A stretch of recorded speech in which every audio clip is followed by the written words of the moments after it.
Oke, Assalamualaikum warahmatullahi wabarakatuh. Jumpa lagi dengan saya Muhammad Rosid. Pada kali ini saya akan membahas mata kuliah Komunikasi Politik, materi ke-10 dengan tema propaganda politik.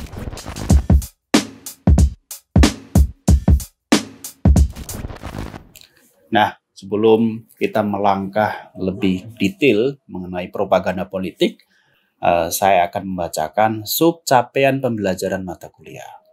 Yang pertama, mahasiswa mampu menganalisis teknik-teknik propaganda politik. Yang kedua, mahasiswa mampu mengkorelasikan teknik propaganda pada pemilu. Ya. Oke, baik. Sebetulnya apa propaganda politik itu ya? Nah, kita definisikan dulu. Menurut Jacques Ellul dalam Danimo, ya, propaganda sebagai komunikasi yang digunakan oleh suatu kelompok terorganisasi yang ingin menciptakan partisipasi aktif atau pasif dalam tindakan-tindakan suatu massa yang terdiri atas individu-individu dipersatukan secara psikologis melalui manipulasi psikologis dan digabungkan di dalam suatu organisasi. Bahwa propaganda itu tentu yang pertama direncanakan, terorganisir, menciptakan partisipasi aktif atau pasif. Artinya yang kemudian aktif bisa kemudian diubah menjadi pasif, yang pasif bisa diubah menjadi pasif dengan manipulasi psikologis. Seperti itu.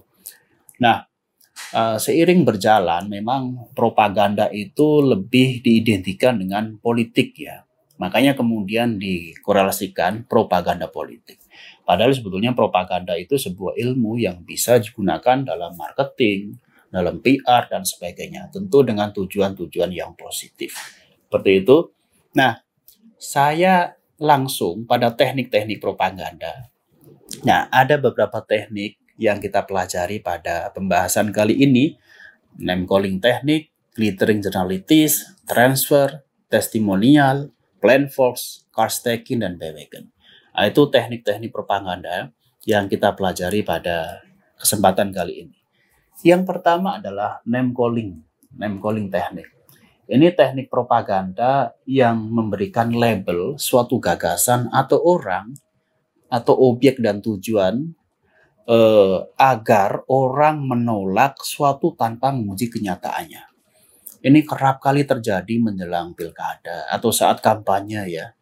Jadi misalnya ketika ada propagandis, orang yang melakukan propaganda, itu namanya propagandis, itu mengatakan jangan pilih capres boneka. Itu sebetulnya propaganda. Tekniknya adalah name calling ya, memberikan julukan atau label yang buruk supaya masyarakat itu mengubah persepsinya yang positif menjadi negatif.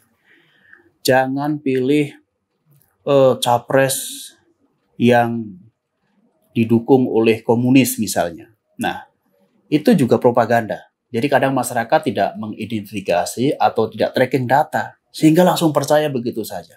Itu kerap kali terjadi di tengah-tengah masyarakat kita ya.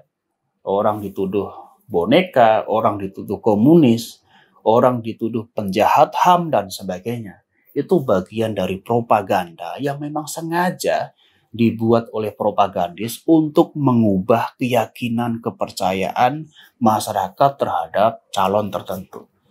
Jadi name calling teknik itu adalah salah satu teknik propaganda yang kerap kali dilakukan oleh propagandis untuk mengubah keyakinan, untuk membalikkan hati seseorang pada kandidat tertentu. Itu yang pertama. Yang kedua adalah teknik propaganda glittering journalitis. Nih, ini sebaliknya daripada name calling teknik ya. Dia itu menggunakan kata yang baik, melukiskan sesuatu agar mendapatkan dukungan. Jadi tanpa ada korelasi atau masyarakat tidak menyelidiki ketepatan asosiasi itu. Ya, jadi sesuatu kegiatan yang memang buruk dan kemudian berdampak kepada kemanusiaan pun itu bisa dipropagandakan dengan teknik glittering journalitis. Misalnya, saya contohkan pada tahun 2000-an awal itu Amerika menyerbu Irak, Iran dan Libya. Alasannya adalah operasi penyelamatan. Menyerbu Irak, kemudian di sana diperangi dan sebagainya, dan banyak sekali korban-korban. Masyarakat biasa yang tidak berdosa menjadi korban. Paling tidak itu terjadi efek mental yang luar biasa ya, karena terjadi perang ya. Perang itu tidak hanya persoalan mati atau hidup, tetapi persoalan mental juga bagi masyarakat ya. Nah, itu pun sebetulnya penyerangan invasi Amerika ke Irak itu disebut sebagai operasi penyelamatan. Nah, itu bagian dari glittering journalitis ya, sesuatu yang memang sebetulnya buruk tetapi dikatakan atas nama operasi penyelamatan. Nah, selanjutnya adalah testimonial. Nah, testimonial itu memperoleh ucapan orang yang dihormati atau dibenci untuk mempromosikan atau meremehkan suatu maksud. Ya, jadi kita mengenalnya dalam dukungan politik oleh surat kabar, tokoh terkenal, dan lain sebagainya. Namanya juga testimonial, berarti melibatkan orang-orang yang punya pengaruh. Melibatkan orang-orang yang memang memiliki dukungan massa yang masif. Misalnya ada seorang kandidat, kemudian didukung oleh tokoh terkenal. Nah, pilihlah kandidat ini jika Indonesia menjadi lebih baik. Jika Anda ingin Indonesia menjadi lebih baik. Nah, itu sebetulnya adalah propaganda testimonial. Jadi testimonial itu adalah sebuah propaganda yang melibatkan orang-orang yang berpengaruh, tokoh-tokoh terkenal. Atau itu berupa dari dukungan dari surat kabar dan sebagainya. Itu juga bisa terjadi. Nah, makanya kemudian biasanya para kandidat, para caleg, ya, itu kerap kali mendatangi struktur sosial tradisional atau tokoh-tokoh terkenal, kemudian dia memberikan testimoni agar masyarakat memilihnya. Nah, itu bagian dari propaganda. Dalam hal ini disebut sebagai teknik testimonial. Selanjutnya adalah transfer, ya, transfer. Nah, transfer itu mengidentifikasi suatu maksud dengan lambang otoritas.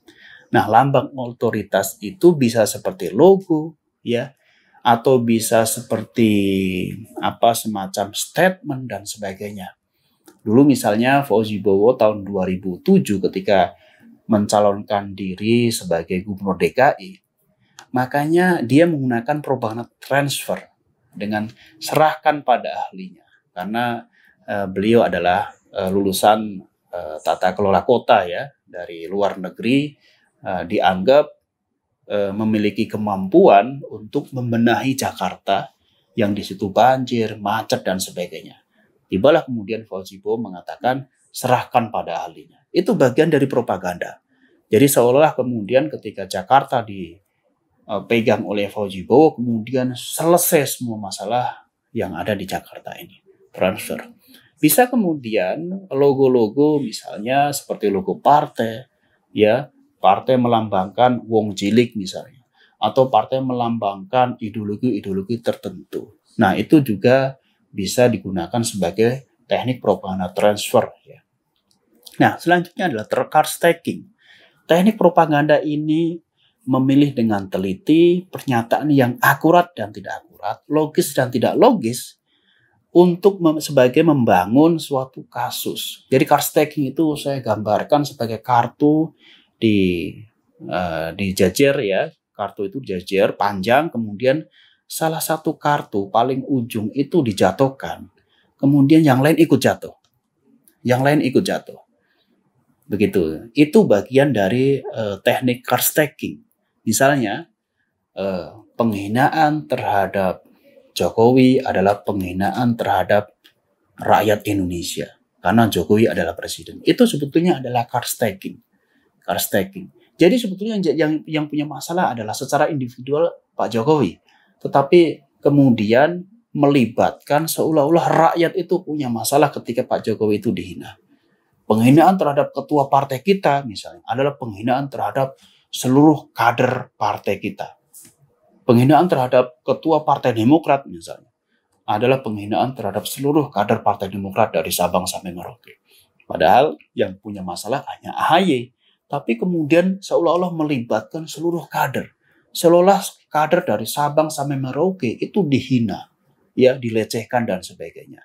Itu adalah bagian dari carstaking. Makanya ketika ada tawuran antar sekolah, antar masyarakat, antar desa, itu kerap kali menggunakan teknik carstaking. Jadi satu orang punya masalah kemudian mengadu, yang lain ikut-ikutan karena dianggap ini adalah pelecehan seluruh masyarakat, dan akhirnya menyerbu balik, kemudian saling tawuran antar desa, antar masyarakat, antar sekolah dan sebagainya.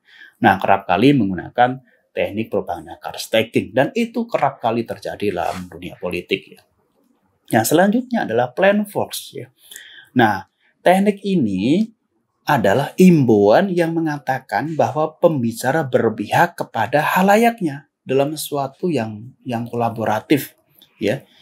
Jadi misalnya ketika Jokowi di hadapan para pengusaha, dia mengatakan, saya Jokowi, saya adalah bagian dari pengusaha, dan ketika saya menang, saya akan memperjuangkan para pengusaha. Itu adalah propaganda.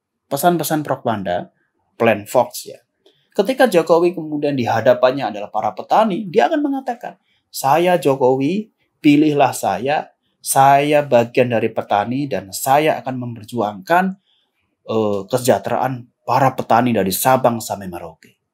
Nah, itu bagian dari pesan-pesan propaganda, bentuknya adalah plan Fox. Jadi dia mengasosiasikan dirinya itu seperti orang-orang yang ada di depannya. Ketika di depannya itu para petani, ya dia mengatakan bahwa dia adalah seorang petani dan memperjuangkan petani. Ketika dia di depan para pengusaha, dia juga seorang pengusaha dan akan memperjuangkan para pengusaha. Seperti itu. Seperti Prabowo juga demikian pada Pilpres 2019. Ketika di hadapan pengusaha, ketika di depan mahasiswa, ketika di hadapan para petani dan sebagainya, kemudian mengasosiasikan dirinya, ya, sesuai dengan apa yang dihadapannya. Nah, itulah yang dinamakan dengan plan Fox, ya. Ya. Kemudian bandwagon, ya. Nah, bandwagon ini adalah teknik propaganda yang berusaha untuk meyakinkan halayak akan kepopuleran dan kebenaran tujuan sehingga setiap orang akan turun naik. Misalnya bandwagon itu kerap kali menggunakan perangkingan hasil survei, ya, perangkingan hasil survei. Makanya partai-partai tertentu yang di-ranking oleh survei atau kandidat-kandidat tertentu yang di-ranking oleh survei, maka itu secara politik menguntungkan. Kenapa? Memiliki bandwagon effect, ya.